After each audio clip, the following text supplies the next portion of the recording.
शिवसेना के मुखपत्र सामना में संजय राउत ने 12 अक्टूबर को तीखे अंदाज में संपादकीय में लिखा कि इस संपादकीय में उन्होंने कहा कि मुख्य न्यायाधीश भूषण गवई पर जूता फेंकने वाले और प्रबोधनकार ठाकरे की पुस्तक देवठांचा धर्म आड़ी धर्माची देवठे की निंदा करने वाले अव्वल दर्जे के अंधभक्त हैं। राउत ने लिखा कि प्रधानमंत्री नरेंद्र मोदी के शासन में बाबागिरी और पाखंड का बोलबाला है, जो असली हिंदुत्व की जगह झूठी आस्था को बढ़ावा दे रहा है। उन्होंने सवाल उठाया कि हिंदू बहुल सरकार के बावजूद बार बार हिंदू खतरे में है, क्यों शोर मचाया जा रहा है। राउत ने कहा कि आज जो लोग सनातन धर्म की रक्षा की बात करते हैं वही सबसे ज्यादा उसकी बदनामी कर रहे हैं। सुप्रीम कोर्ट में जूता फेंकने की घटना और मुंबई के कस्तूरबा अस्पताल में प्रबोधनकार की किताब पर विवाद, दोनों को उन्होंने कट्टर अंधभक्ति का नमूना बताया।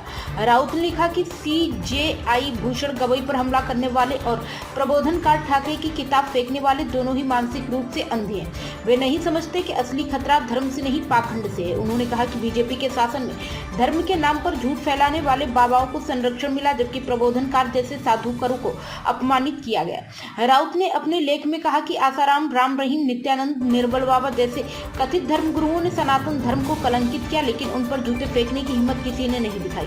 उन्होंने सवाल उठाया कि दिल्ली के स्वामी चैत्यानंद पर महिलाओं के शोषण के आरोप साबित होने के बाद भी भक्तों ने चुप्पी क्यों साधी। राउत लिखा कि बागेश्वर बाबा भाजपा का प्रचारक है और प्रधानमंत्री स्वयं उनके आश्रम में जाते हैं। यह विज्ञान के माथे पर कील ठोकने जैसा है। उन्होंने कहा कि प्रधानमंत्री स्वयं को ईश्वर का अवतार मानते, जबकि प्रबोधनकार ठाकरे जैसे विचारक ऐसे पाखंड पर प्रहार करते थे।